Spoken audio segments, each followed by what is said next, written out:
juga Mazmur 121.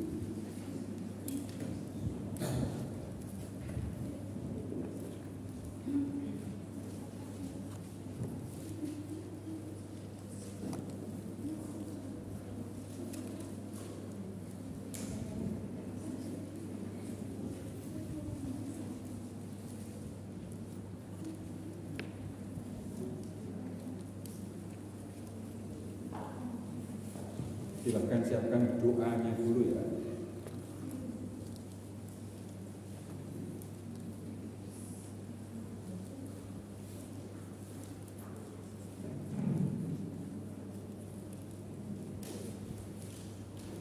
Dalam nama Bapa dan Putra dan Roh Kudus, kami bersama-sama, ya Bapa kami,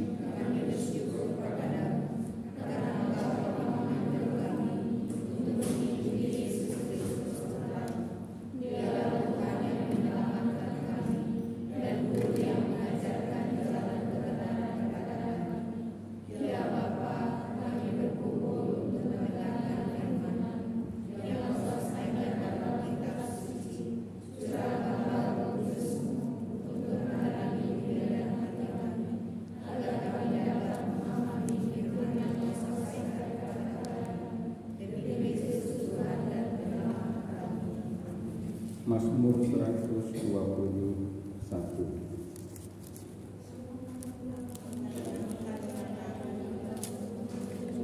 Tunggu sebentar, sudah ketemu semua? Ya,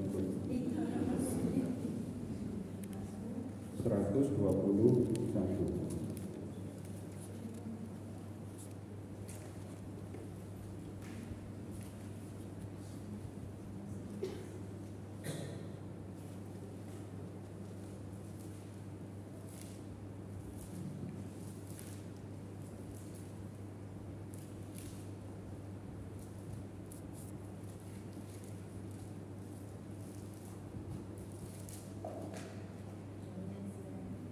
Bersama-sama, aku melayangkan mataku ke gunung-gunung.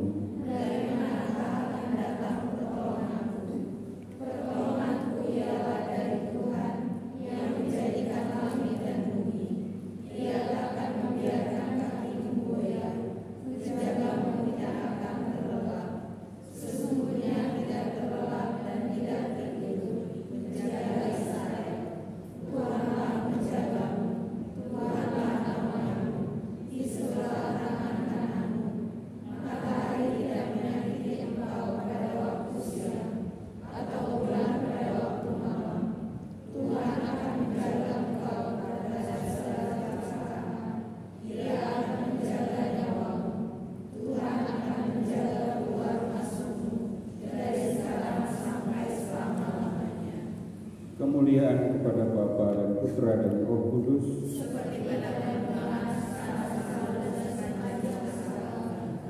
dalam nama Bapa dan Putra dan Roh Kudus.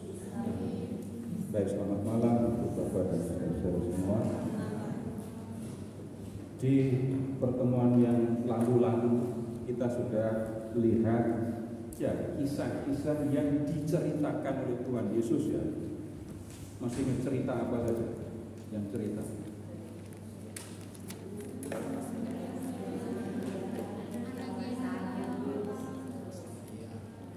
orang Samaria yang murah hati, terus anak yang hilang, terus baru Lazarus. Nah, di pertemuan malam hari ini kita akan melihat bukan cerita yang disampaikan oleh Tuhan Yesus, tetapi Tuhan Yesus sendiri. Jadi bukan Tuhan Yesus yang bercerita, tetapi Markus yang bercerita tentang Tuhan Yesus. Nah, kita akan pilih teks yang gampang dan Bapak Ibu sudah, jangan-jangan sudah hafal. Silakan, kita akan lihat Yesus yang memberi makan 5.000 orang ya. Markus bab 6.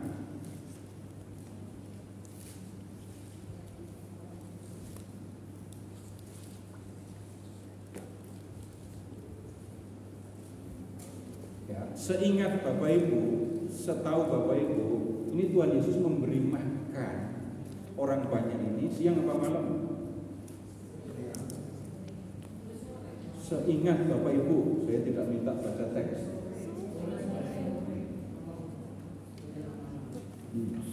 Yang ada di memori Bapak Ibu malam. Iya, yang bayangannya siang, itu yang umumnya terjadi begitu. Jadi itu makan siang. Nah, kemudian begini yang berikutnya. Kalau kita mengingat Yesus itu menyediakan makannya di siang hari, pertanyaannya itu dulu Bapak Ibu dengar atau baca? Setelah baca pasti ngomongnya malam. Setelah baca pasti malam ngomongnya, nggak akan siang. Nah, yang saya maksudkan begini, bisa jadi selama ini kita banyak mendengar cerita tentang Tuhan Yesus, tetapi ceritanya itu hanya didengar dan mendengarnya pasti nggak detail. Pokoknya pernah dengar Tuhan Yesus memberi makan, dan kemudian ketika ditanya detailnya lalu akan ketemu hal yang berbeda. Contoh yang sering kali saya sampaikan, kalau membaca orang Samaria yang murah hati itu, orang Samaranya nginep apa enggak, itu pertanyaannya kan.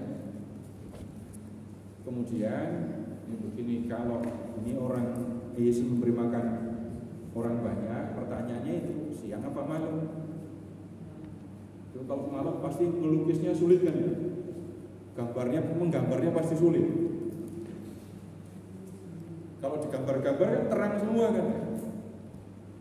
Nah, kemudian yang lain lagi yang berdasarkan memori ya, Yesus itu tukang kayu atau anak tukang kayu? Jawaban menurut memori, anak. Baca teks belum tentu. Nah, jadi untuk hal cerita tentang Tuhan Yesus kita menyimpan banyak cerita, tetapi itu tidak berarti semua yang kita simpan di memori sudah memadai untuk direnungkan. Karena yang lebih sering terjadi, saya mendengar cerita dari orang lain yang belum tentu juga baca kitab suci. Jadi bukan saya membaca lalu cerita, tapi jangan-jangan saya mendengar cerita lalu saya ceritakan lagi. Itu yang sering kali terjadi di dalam gereja Katolik lama ya, seperti itu. Karena itu ini mengingatkan saja, baca apa yang tertulis, renungkan, pikirkan yang tertulis, bukan yang tersimpan di memori. Saya tidak biasa menyalahkan itu salah, bukan. Tetapi kenapa kok terjadi seperti itu? Karena ya proses yang seperti ini, dan sekarang kita harus belajar dengan cara yang berbeda, bukan mengandalkan memori, apalagi memori orang lain. Nah, sekarang begini, jawaban yang mirip juga ya. Ketika Yesus mengusir roh-roh jahat dari orang Gerasa itu, babinya terjun kemana? Jurang. Itu kalau membaca pakai memori pasti jurang. Ya, pasti jurang. Coba lihat teksnya, terjun. Bukti ya. Karena dekat dengan Markus, makanya saya tinggal lihat bab 5.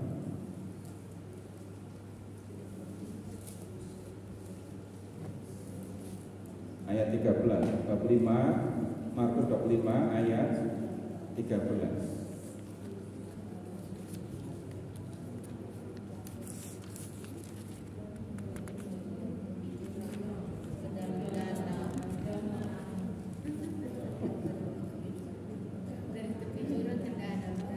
Ya terjunnya kan ke mana ya, betul. Dari tepi jurang, terjunnya ke. Jadi ini teks bunyinya kayak gini, nggak usah dijebak, nggak usah berusaha menjelaskan. Oh ini kan danaunya ada di tepi jurang, iya benar. Tapi yang menjadi penting itu kata danau. Kalau terjunnya di jurang nggak ada artinya apa. Paling patah kaki kan. Loh, babi badannya segitu, kakinya kecil, terjun ke jurang. paling patah kan. Membal itu kalau punggungnya dulu gitu ya. Artinya beda sekali. Terjun ke dalam danau itu punya makna. Terjun ke jurang nggak ada artinya apa. Ini sekali lagi hanya contoh saja antara yang di memori dengan yang ada di teks. Baik, sekarang kita lihat saja Yesus yang memberi makan 5.000 orang. Ayat 30, 6:30. Kemudian rasul-rasul itu kembali berkumpul dengan Yesus dan memberitahukan kepadanya semua yang mereka kerjakan dan ajarkan. Lalu ia berkata kepada mereka, marilah ke tempat yang sunyi supaya kita sendirian dan beristirahatlah seketika. Sebab memang begitu banyaknya orang yang datang dan yang pergi, sehingga makan pun mereka tidak sempat. Maka berangkatlah mereka untuk mengasingkan diri dengan perahu ke tempat yang sunyi. Sekarang begini dulu, lihat ke ayat 30. Rasul-rasul itu kembali berkumpul dengan Yesus. Kembali dari mana? Enggak ketemu jawabannya di perikop ini, Bapak harus mundur sedikit. Lihat ke bab 6 ya, ayat 7.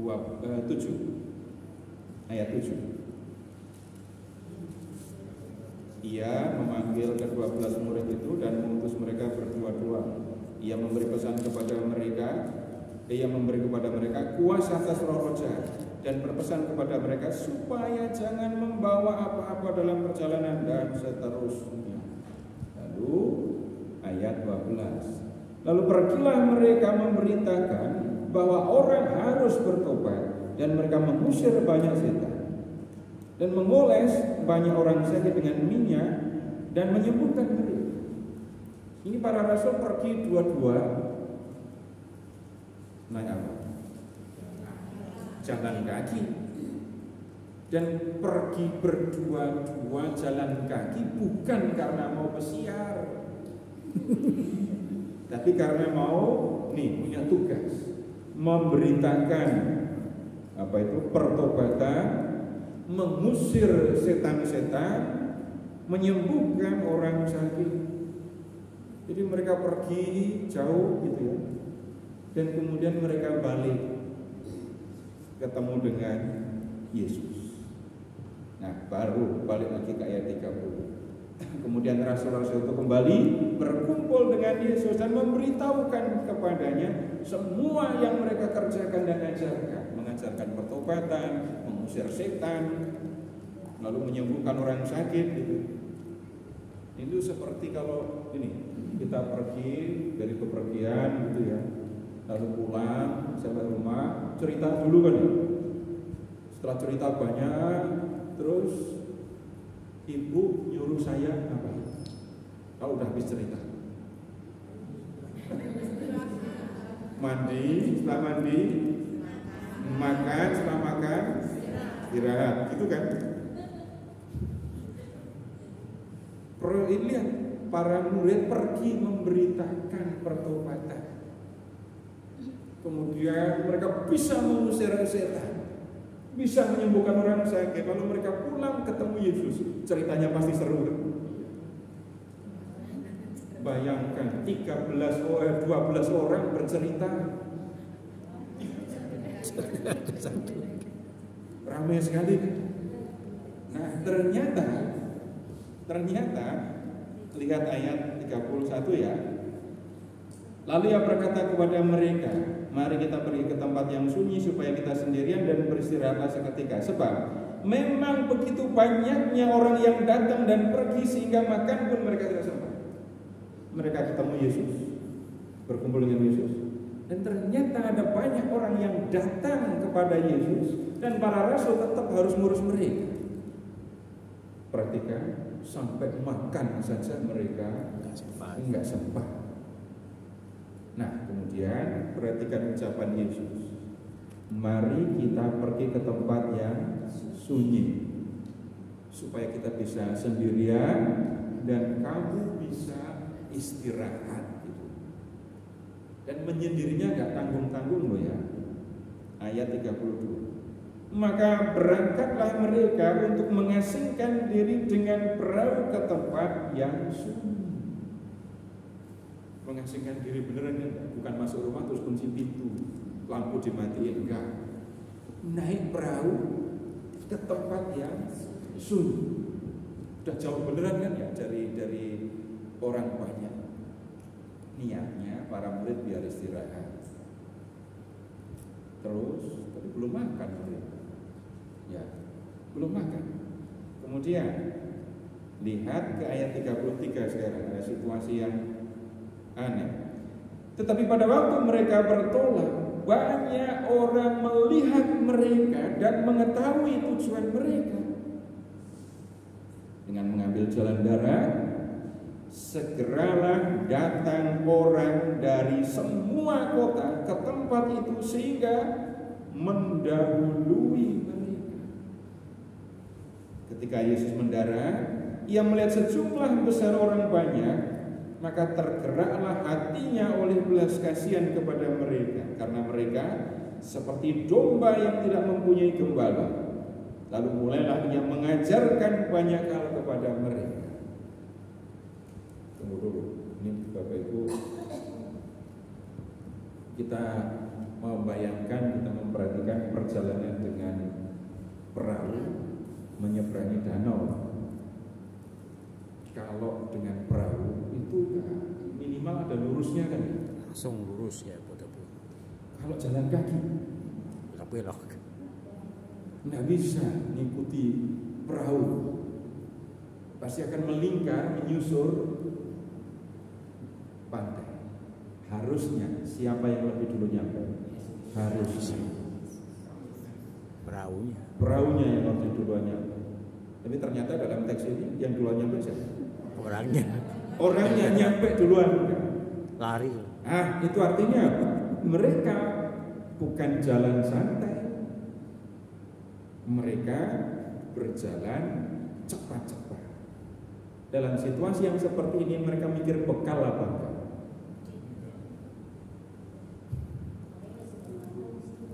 Karena ngomongnya coba saya urutannya, jalannya menyusur pantai berarti melingkar, tapi kemudian mereka duluan sampai, berarti mereka cepat-cepat. Kalau situasinya kayak gitu, nggak ada yang pulang dulu ngumpulin roti.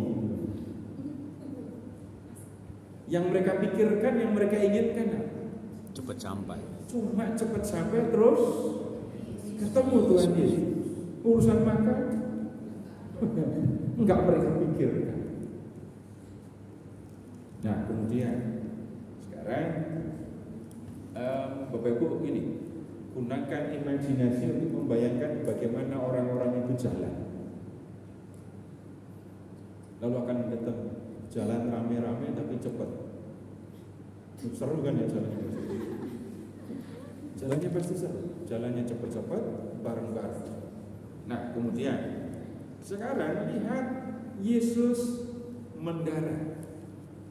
Yang tampak oleh Yesus adalah orang banyak yang sudah berdiri di pantai. Ketika Yesus mendarat, ia melihat sejumlah besar orang banyak. Nah, yang tampak di dalam teks adalah hati Yesus tergerak oleh belas kasihan. Tapi kalau Bapak Ibu jadi murid Yesus,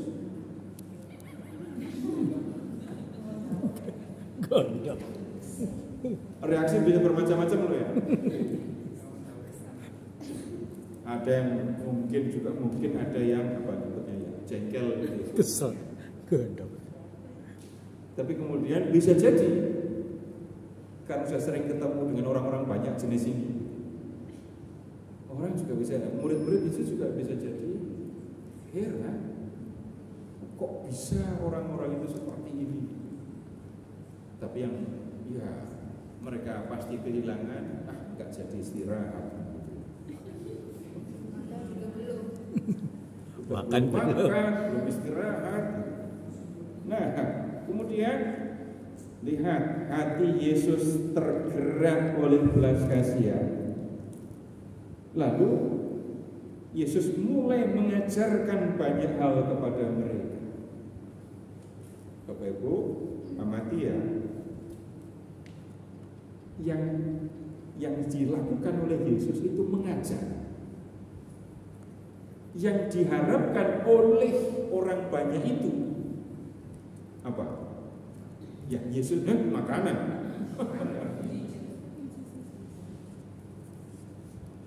Kalau lihat ya, perhatikan yang ada di dalam teks.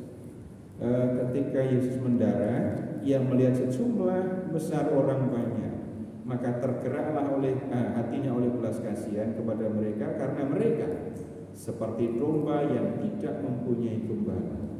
Lalu mulailah ia mengajarkan banyak hal kepada mereka. Kalau Yesus mengajar, apakah itu bukan yang dipingini orang banyak itu? Kalau orang banyak itu datang untuk mukjizat apa yang diharapkan? Menyembuhkan. Berarti yang datang orang sakit. Bagaimana mungkin bisa secepat itu orang sakit? Loh iya, yang tidak bisa jalan secepat itu. Nah, untuk mengatakan yang seperti itu, kita sulit untuk menemukan dasar. Sekarang begini, Bapak Ibu datang ke sini tujuannya mau apa? Belajar kan? Terus saya di sini main sulapan. Enggak nyambung kan? Mereka mau mengharapkan mukjizat, Yesus malah mengajar. Enggak nyambung kan? Kalau Yesus sampai mengajar, berat yang dipingini orang banyak itu pengajaran. Yesus bicara, Yesus ngajar mereka, itu yang mereka tunggu. Nah, itu yang kita perlu perhatikan. Mereka datang dari jauh tanpa memikirkan macam-macam perbekalan. Yang mereka harapkan hanyalah Yesus mengajar. Menurut Yesus, mereka seperti gembala, tidak ada domba. Mereka seperti domba, tidak punya gembala. Kalau gembala nggak punya domba, jadi pengangguran. Nah, Yesus mengajar, dan kemudian, tunggu dulu, amati ya, dari melihat hati tergerak oleh belas kasihan, terus mengajar. Ini proses yang nggak biasa, Bapak Ibu. Jarang kita ketemu hal yang seperti ini. Coba Bapak Ibu ingat-ingat. Bapak Ibu dulu senang yang kalau waktu Bapak Ibu masih sekolah, yang paling Bapak Ibu senangi pelajarannya. Kalau saya dulu pelajaran kosong, senang saya. Pelajaran kosong. Enggak bonus, pelajaran kosong. Jadi nggak ada pelajaran. Beda kan? Senin pagi setelah upacara semua guru briefing sampai jam 9. Coba Bapak Ibu ingat-ingat juga, selama Bapak Ibu belajar dari kecil sampai sekarang, pernah nggak ketemu proses melihat hati tergerak oleh belas kasihan terus ngajar? Terserah mau kita, mau kami, mau engkau, terserah mau siapa aja. Malah kalau waktu sekolah dulu kasihan kalau saya ngajar terus gitu. Ini kita ketemu dua pihak yang kalau menurut ukuran kita sekarang dalam tanda kutip aneh. Yang satu datang dari jauh hanya untuk mendengarkan Yesus mengajar. Yesus melihat mereka, hati tergerak oleh belas kasihan, terus mengajar. Terus ada yang bawain air ini nggak waktu Yesus ngajar? Nggak ada. Nah, berikutnya lagi, ada keterangan waktu nggak waktu Yesus berangkat itu? Waktu berangkat nggak ada keterangan ya? 35. Pada waktu hari sudah mulai malam, datanglah murid-muridnya kepadanya dan berkata, tempat ini sunyi dan hari sudah mulai malam. Suruhlah mereka pergi supaya mereka dapat membeli makanan di desa-desa dan di kampung-kampung di sekitar sini. Jawabnya, kamu harus memberi mereka makan. Jadi, kata mereka kepadanya, jadi haruskah kami membeli roti seharga 200 dinar untuk memberi mereka makan? Nah, sekarang Bapak Ibu, ini lihat ini ya. Hari sudah mulai malam. Mungkin pernah ada yang memberitahu, Bapak Ibu pernah dengar, ini Yesus tidak menggandakan roti tapi memotivasi orang untuk mengeluarkan bekal. Pernah dengar ada yang ngomong kayak gitu? Kalau sampai mengatakan seperti itu, Bapak Ibu nyambung nggak dengan teks? Murid-murid ngerti loh ya, tempat ini sunyi, suruh mereka pergi ke warung beli makanan. Jelas kan? Kalau murid-murid bawa, orang banyak itu bawa bekal, enggak usah disuruh, itu sambil mendengarkan sambil makan gitu. Tapi ada dua hal yang bisa yang menunjukkan mereka enggak punya bekal. Satu, mereka pergi buru-buru cepat.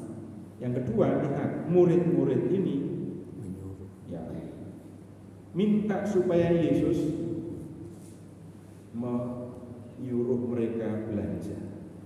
Yang ketiga, Yesus justru berkata, kamu harus memberi mereka makan.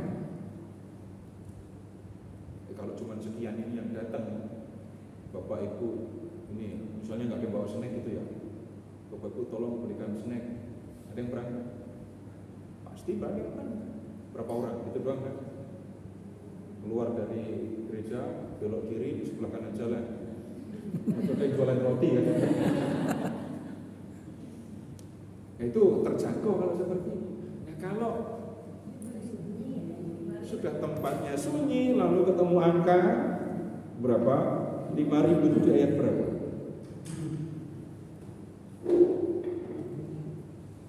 5.000 orang itu ada di ayat berapa? 44 kan? Nah kalau 5.000 orang, ini toko roti mana? Malam-malam lagi di tempat yang sunyi lagi. Nah sekarang kita perhatikan bagaimana ini ya para rasul itu mengatakan begini. Jadi haruskah kami membeli roti seharga 200 dinar untuk memberi mereka makan. Jadi yang dipikirkan para rasul, wah ini kalau kita perlu 200 dinar bulan uangnya diberikan. Nah sekarang Bapak Ibu kita membuat bayangan ya 200 dinar.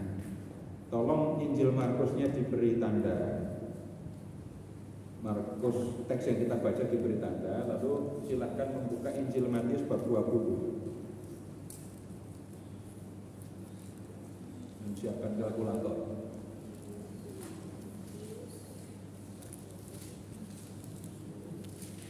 Matius bab 20.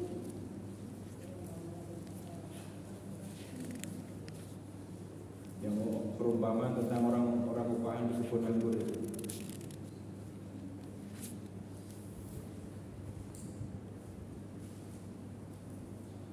Sudah ketemu?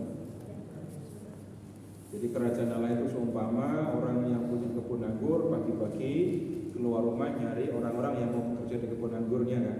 Nah ketemu dia sama orang itu pagi-pagi. Perhatikan Bapak Ibu kalimat. Setelah sepakat mengenai upah sedinar sehari, dari situ kita tahu upah harian para pekerja itu 1 dinar. Nah sekarang, jadi orang kerja 1 hari, upahnya 1 dinar. Nah sekarang, kalau buruh harian, tukang harian itu berapa? 200. 3 tinggal kalikan 200.000 ya, kalikan 200 dinar, 200 kali 200.000.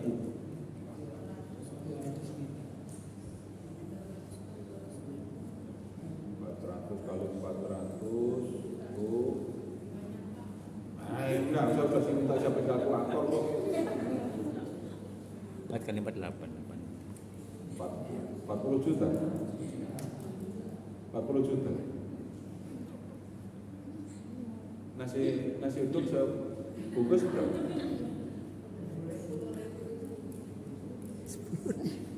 Nah, ini cara kita membayangkannya. Haruskah kami beli roti seharga 200 dinar?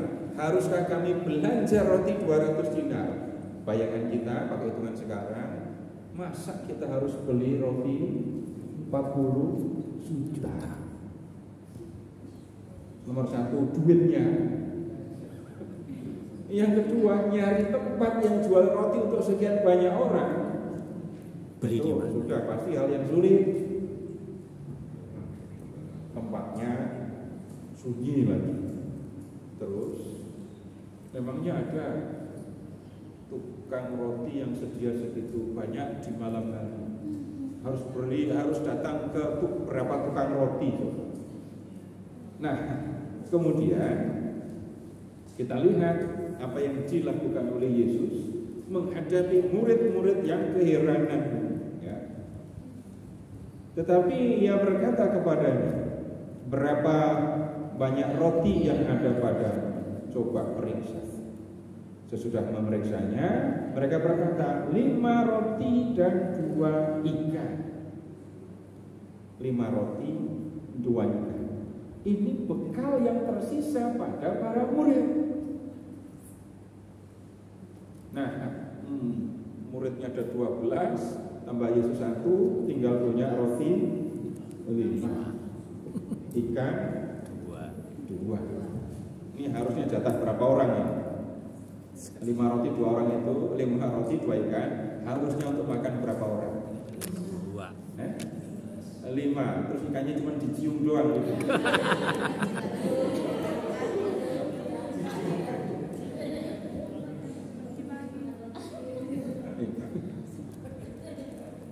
Nggak mungkin untuk 10 orang, nggak mungkin untuk 20 orang pasti. Jangan-jangan cuma jatah berdua atau bertiga.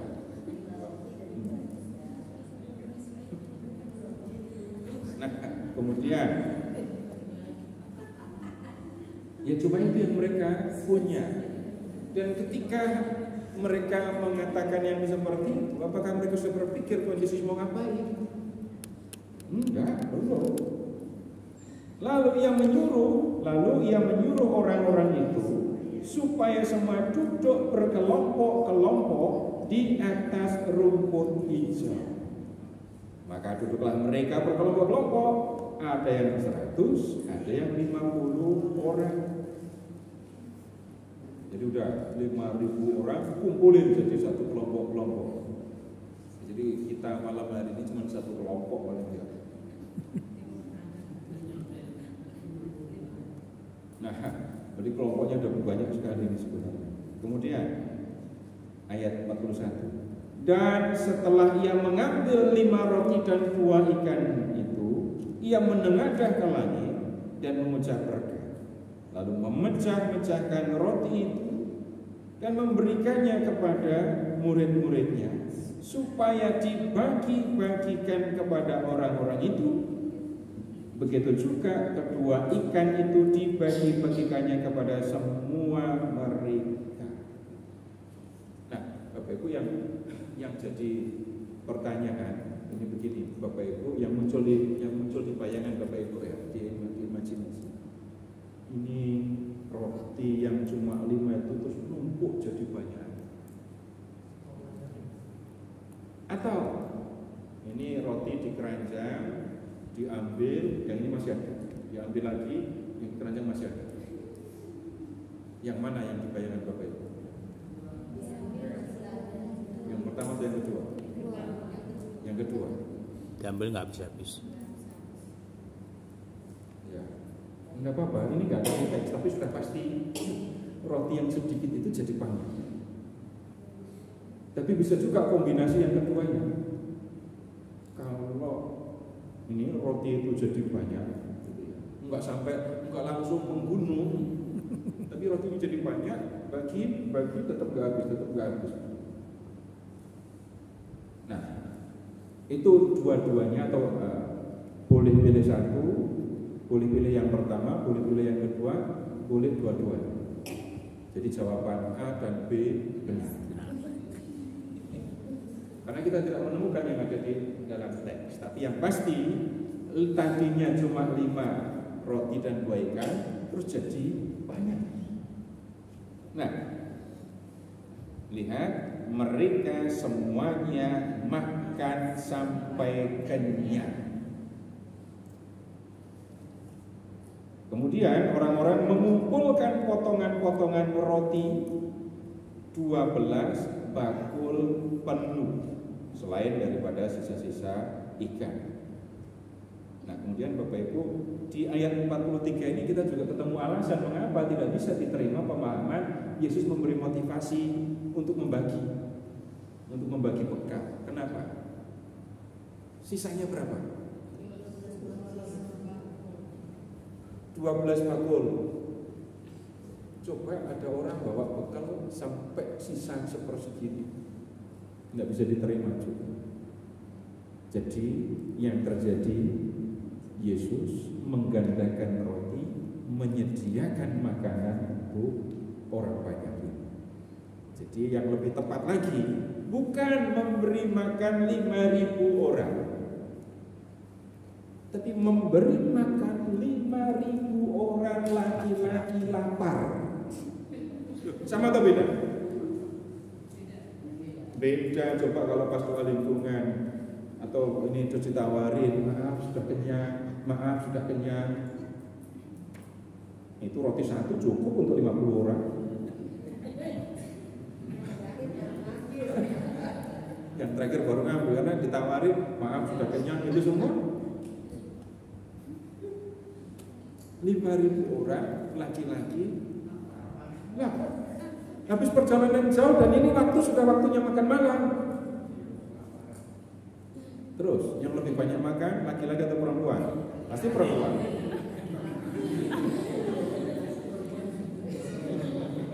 Lihat, yang ikut makan itu ada 5.000 orang laki-laki.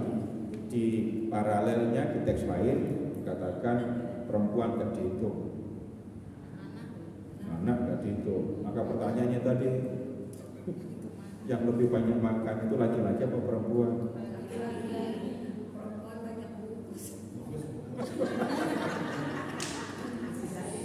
Oh, jangan-jangan karena itu, Bu. Nggak ada perempuan di sini.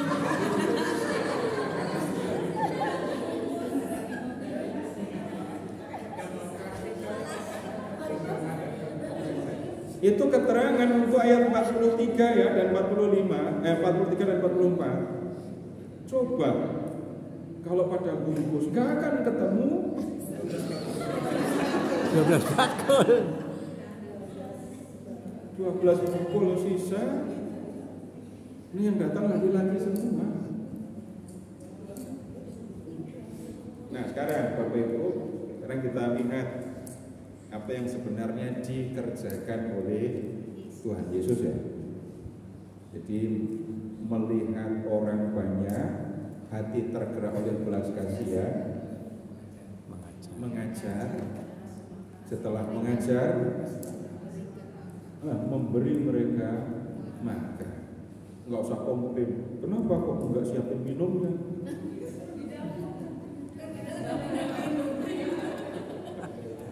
Oh iya, mereka nggak bingung, karena mereka nggak akan bingung, atau orang dulu atau bapak ibu yang pernah hidup di desa nggak akan bingung dengan bakteri. Pokoknya airnya bening, minum. Kemudian di tempat yang lain lagi, air dari bambu bisa diminum. Yang air dari pohon pisang ada nggak? Ya. Pisang nggak ada buahnya, adanya cuma air. Mana orang bingung dengan bakteri, dengan kuman? Minum saja. Nah, kemudian Bapak Ibu perhatikan juga, ini orang banyak yang keinginannya untuk mendengarkan Tuhan Yesus. Kemudian yang enggak langsung tampak, tapi kalau dipertimbangkan pasti akan muncul itu adalah, sekarang begini, para rasul pada waktu itu pada kecapean apa enggak? Capek sekali. Tapi kemudian mereka harus jadi apa? Pelayan. Mereka kerjakan apa? Kerjakan. Nah, itu yang kita lihat di dalam perikop ini ya. Tapi sekarang saya ingin mengajak Bapak Ibu melihat begini. Bukan hanya Tuhan Yesus yang pernah menggandakan roti. Bapak Ibu ada yang tahu siapa? Jawabannya pakai tatapan, nggak ngerti saya artinya.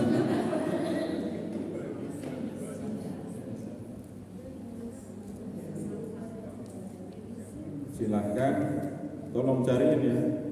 Itu adanya di mana?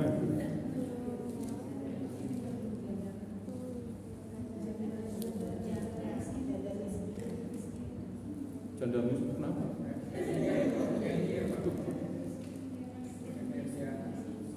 Oh, itu bukan menggandakan roti. Itu tepungnya jadi banyak, nggak habis, bukan jadi banyak, tepungnya nggak habis. Baik, sekarang kalau itu yang dimaksudkan, tolong membuka 1 Raja bab 17.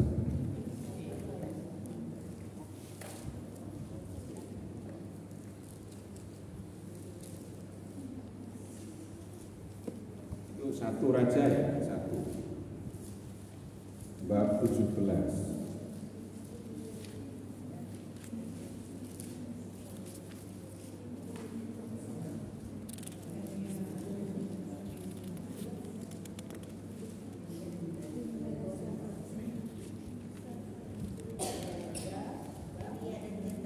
Satu Raja 17. Udah ketemu bab 17? Kalau udah ketemu bab 17, lihat ayat 14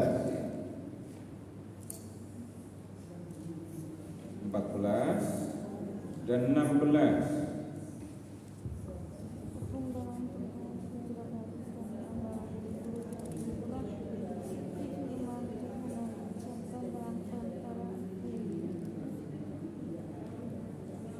Itu yang dimaksudkan. Tapi itu cuma untuk bertiga aja ya. Iya, karena untuk janda, anaknya, dan untuk Elia. Karena Elia nginep di situ, nginep di rumah janda itu. Ini di perjanjian lama ya, bukan di kampung sawah. Nginep di rumah janda itu pikirannya udah lain kalau di situ. Nah, ini memang begitu ceritanya. Lalu janda itu anaknya mati, Elia menghidupkannya. Coba lihat ke ini ayat 21. Yang ngomong langsung mati. Ayat 17 dan kemudian lihat ke ayat 23.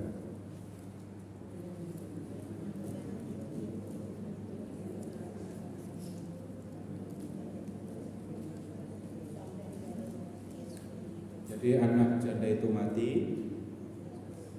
terus kemudian Elia menghidupkan. Dan Bapak Ibu juga tahu di situ, ibu janda ini kamarnya, rumahnya 2 lantai tuh. Elia disiapin kamar di lantai atas ya kan? Nah, ini Elia menghidupkan orang mati juga. Tapi ini belum menggandakan roti. Pindahlah ke 2 Raja-Raja bab 4. 2 Raja bab 4.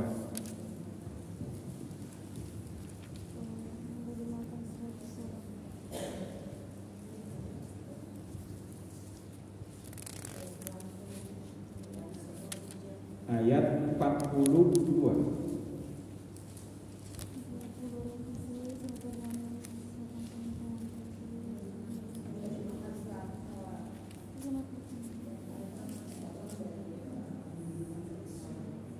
Sudah ketemu? Sudah baca bersama-sama ya?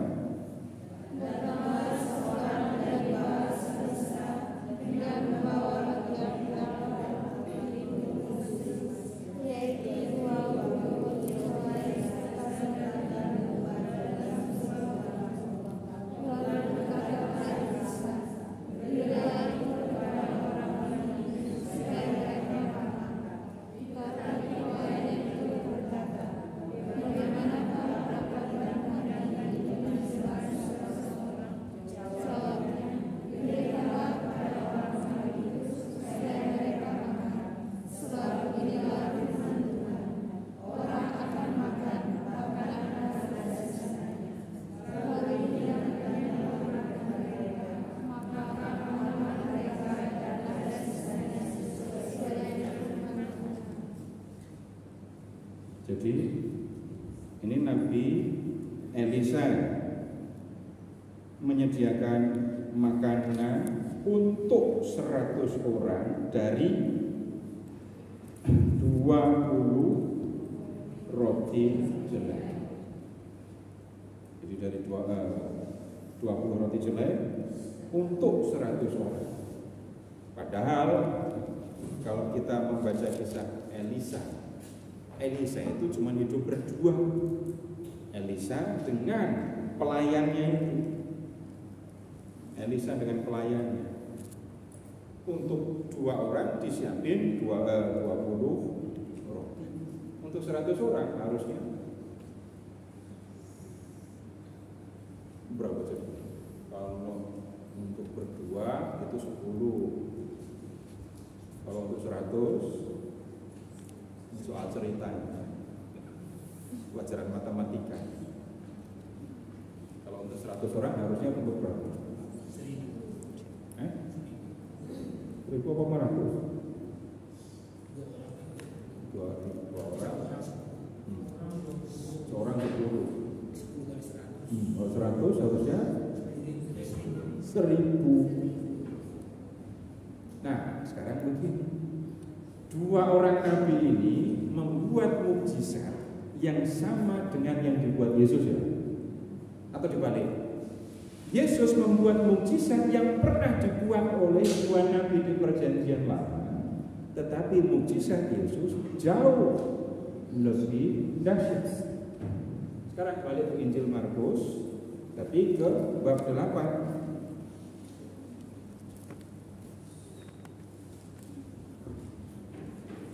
Markus bab 8.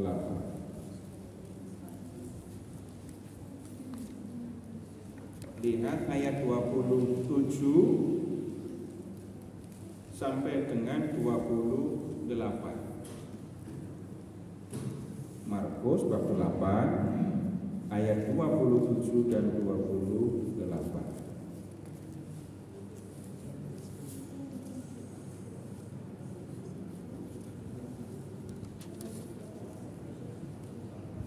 Markus 8, 27, 28.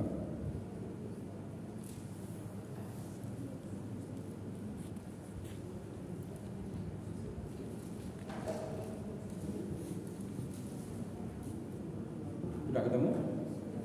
Baik, baca bersama ayat 27 dan 28.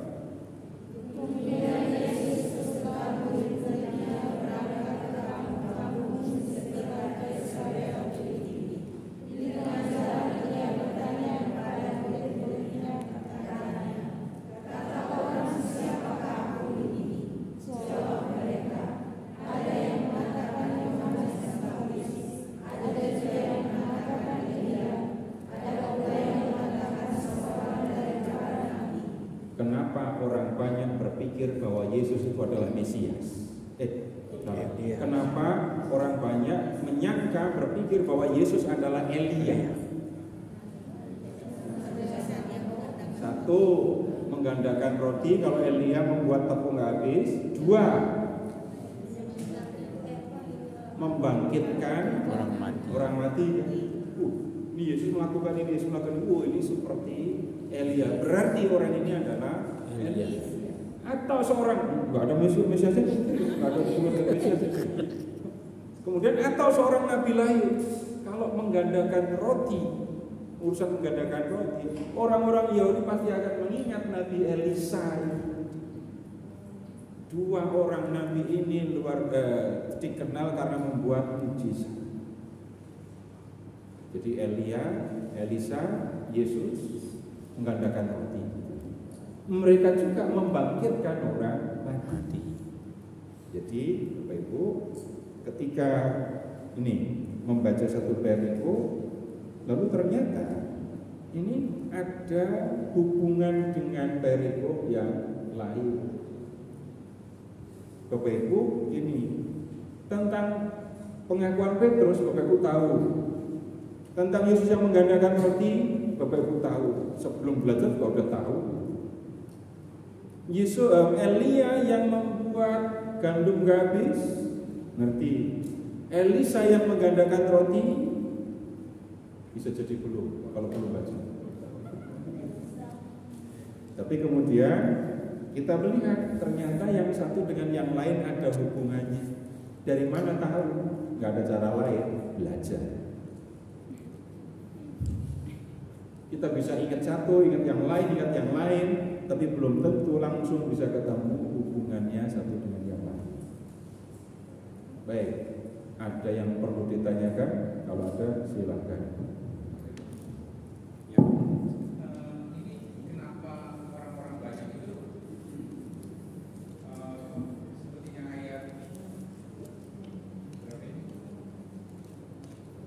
34 ya. Ketika Yesus mendarat, mereka melihat mereka orang banyak tergerak hatinya, orang belakangnya, dan mereka seperti domba yang tidak punya gembala mulai mengajar banyak. Kenapa mereka itu mengumpul Yesus gitu loh, Pak? Apa karena mereka pengen diajar? Apa Yesus sudah mengatakan kabar gembira itu atau yang tujuannya gitu? Ya, kalau membaca dari awal Injil Markus, dua-duanya Yesus mengajar dan kemudian Yesus membuat ini mujizat. Bapak Ibu coba periksa bab 4 ayat 1.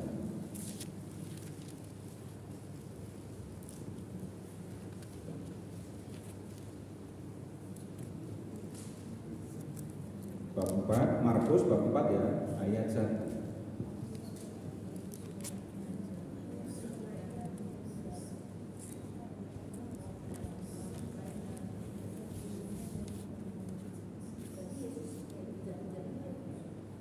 Enggak lah, duduk di perahu, kejar-kejar lari.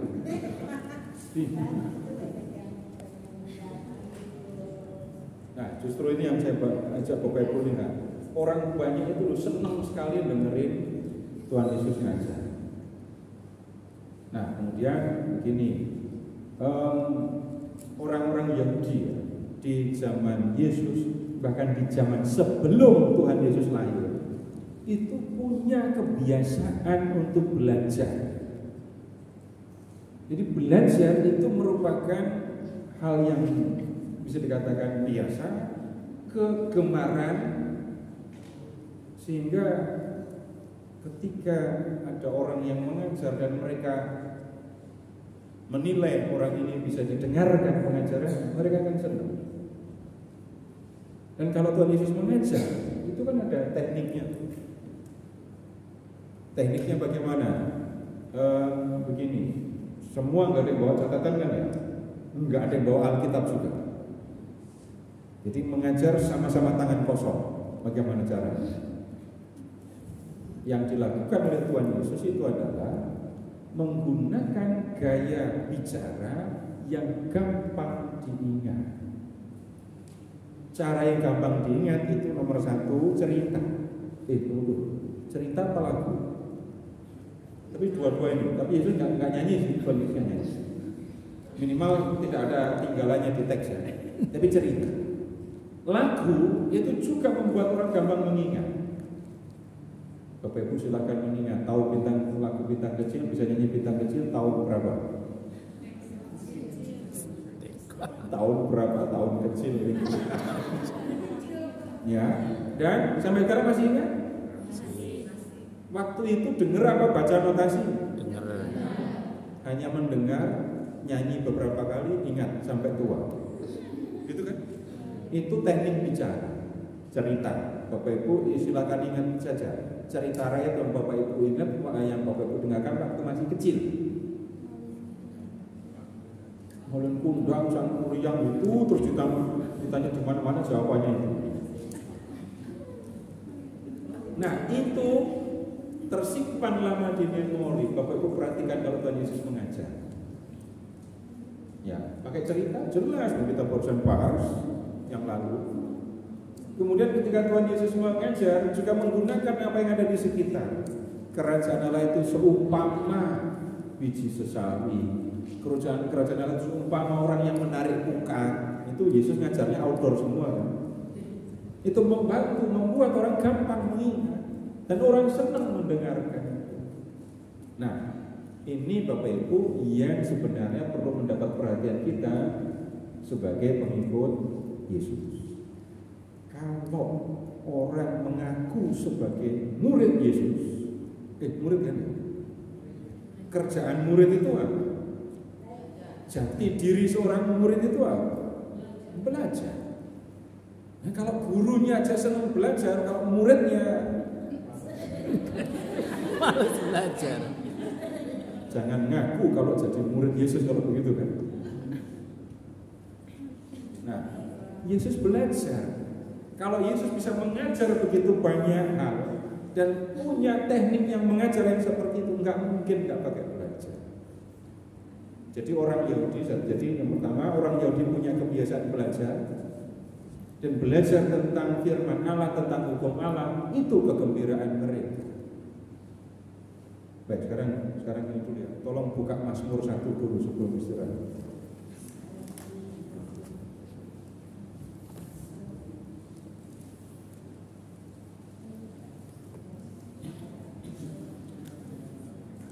Baca aja beberapa ayat. Berbahagialah orang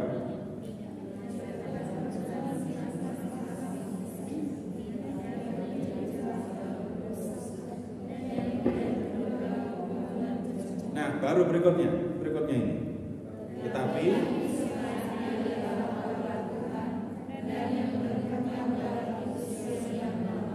yang dipuji berbahagia itu adalah yang baca merenungkan Taurat siang malam. Kiasannya indah sekali. Ya seperti, lanjutkan.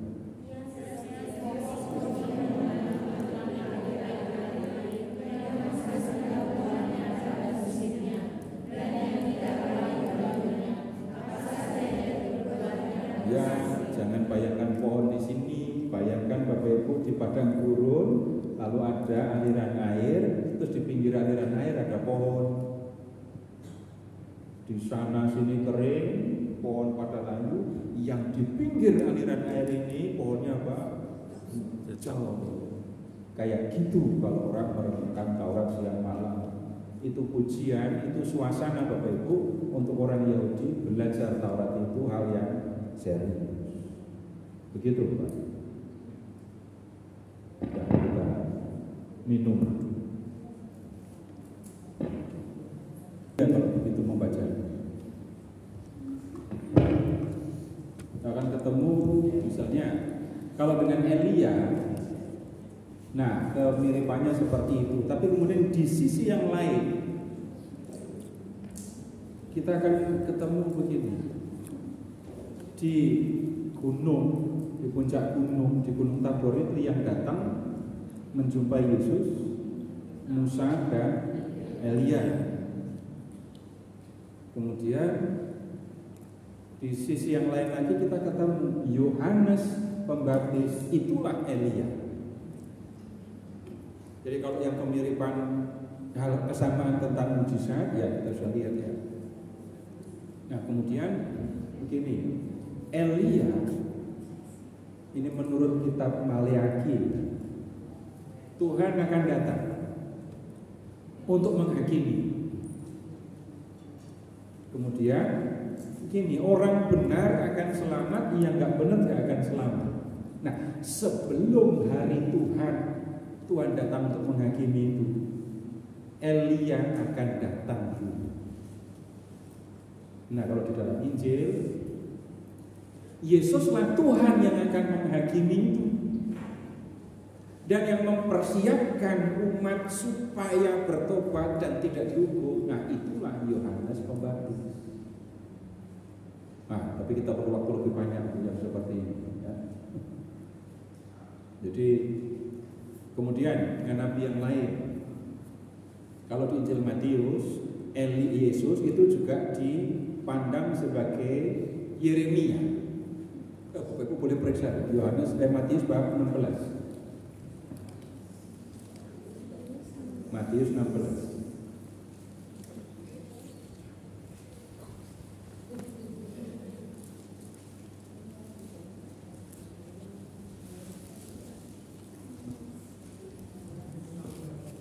Cari yang pengakuan Petrus kayak tadi.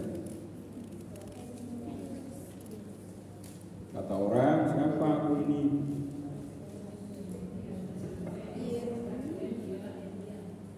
Elia, Yeremia. Nah, jelas kan disebut Yeremia. Jadi orang berpikir Yesus itu adalah Nabi Yeremia. Dalam hal apa? Atau mengapa orang mengingat Yesus sebagai Yeremia? Yesus punya istri apa? Buka dulu bab 19.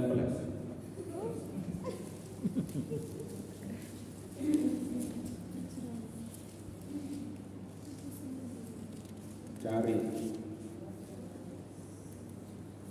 Kalau suster sampai nggak ngerti bab ini, lewat.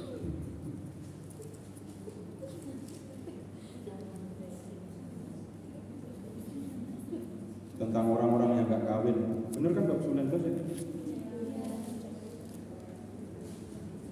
Ada yang memang lahir demikian, ada yang dibuat orang lain, tapi ada juga yang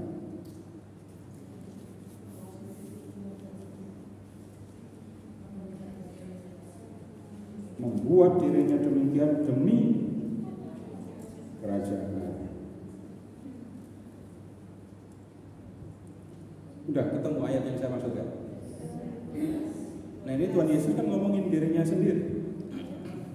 Jadi Yesus selibat, enggak punya istri demi kerajaan Allah. Nah, di antara para nabi yang ada di Perjanjian Lama, ini Yeremia itu ya enggak punya istri. Dia enggak boleh punya istri. Silahkan sekarang membuka kitab Nabi Yeremia. Wah, ini susah nyarinya.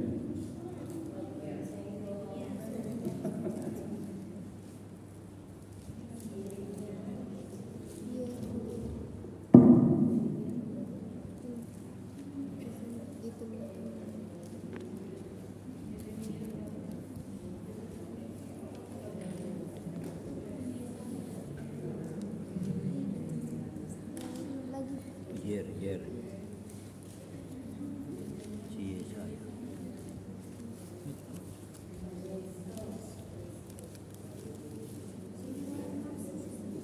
Sampai diperiksa kitabnya ada Yeremianya enggak? 16. Yeremia. Berapa? Yeremia berapa? Yeremia 16. 2.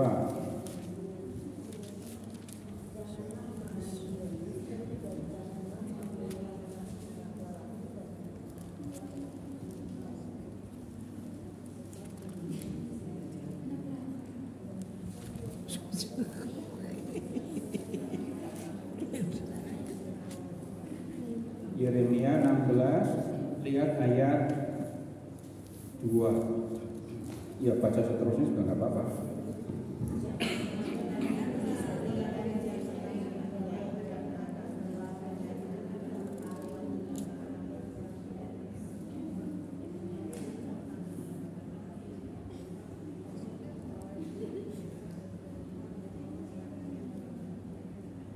Jelas? Yeremia nggak punya istri, nggak punya anak.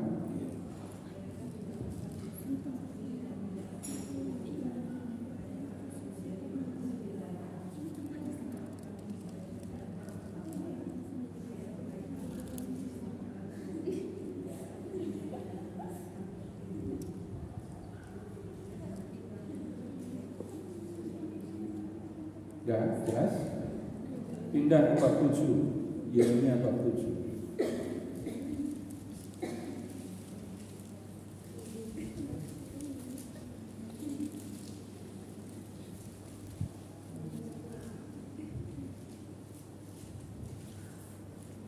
Jangan-jangan Bapak Ibu sudah hafal ayatnya. Sudah pasti. Tinggal nanya dulu ayat berapa. Nah, lihat bab 7 ayat 11.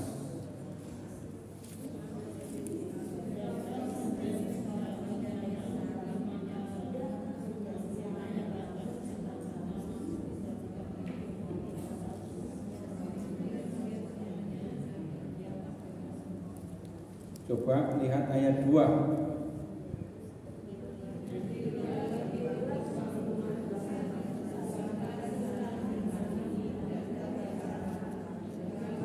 Nah, sekarang begini, baca ayat 2 terus lompat ke ayat 11. Yeremia disuruh berdiri di mana? Pintu gerbang rumah Tuhan, terus serukan firman, katakan kepada orang-orang yang mau masuk bait Allah. Nah, salah satu yang harus diucapkan itu adalah, sudahkah menjadi sarang penyamun rumah yang atasnya namaku diserukan? Bapak Ibu kalau mendengar teks ini langsung ingat Tuhan Yesus apa enggak? Iya.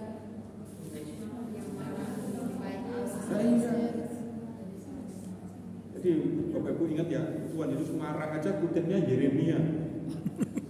Itu ya kan?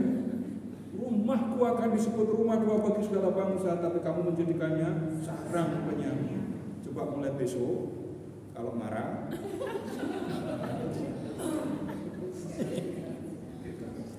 Jadi saya tidak langsung bicara Elia terus gitu ya, tapi Yesus disamakan dengan ini karena ada keterangan, ada alasan.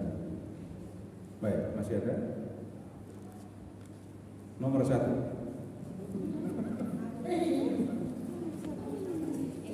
Tunggu ini untuk yang sebelah sini dulu, yang sebelah sini ya. Yang ini nggak usah dengerin, nggak apa-apa.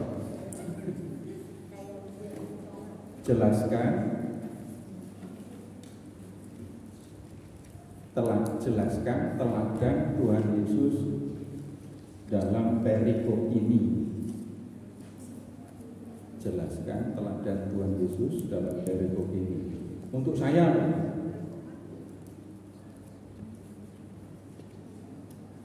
enggak, 5 baris doang. 5 baris saja. Perikop ini tadi Markus. Markus 6, iya. Yeremia ya tunggu dulu. Kemudian nomor 2, buatlah doa berdasarkan jawaban nomor 1.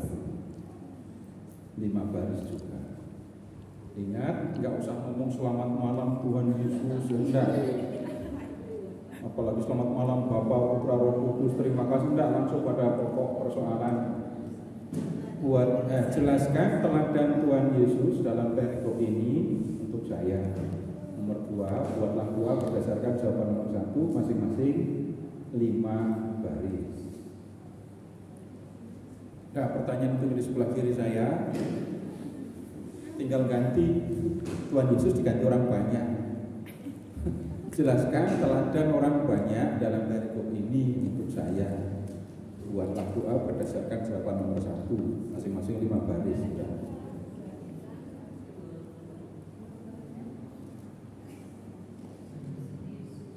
Jelaskan teladan orang banyak dalam perikop ini untuk saya. Nomor 2, buatlah doa berdasarkan jawaban nomor 1. Waktunya 15 menit ya. Belum ngapa-ngapain sudah.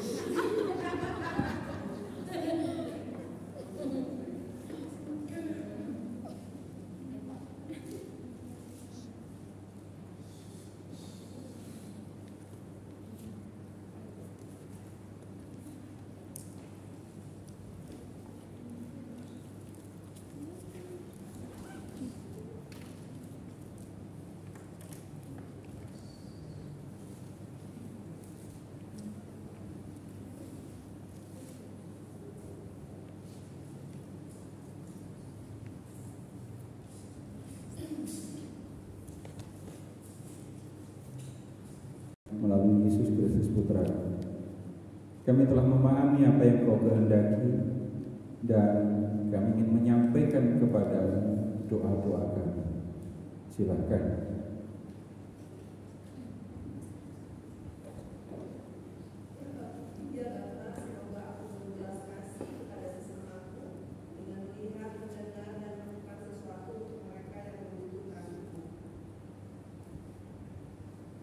Lanjut.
Sekarang silahkan doakan dalam hati doa-doa yang sudah Bapak Ibu tulis.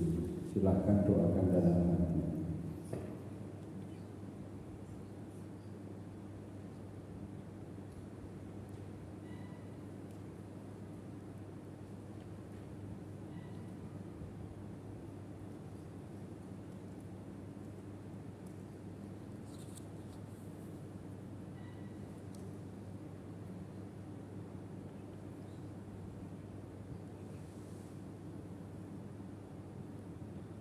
Demikianlah doa-doa kami, ya Bapa.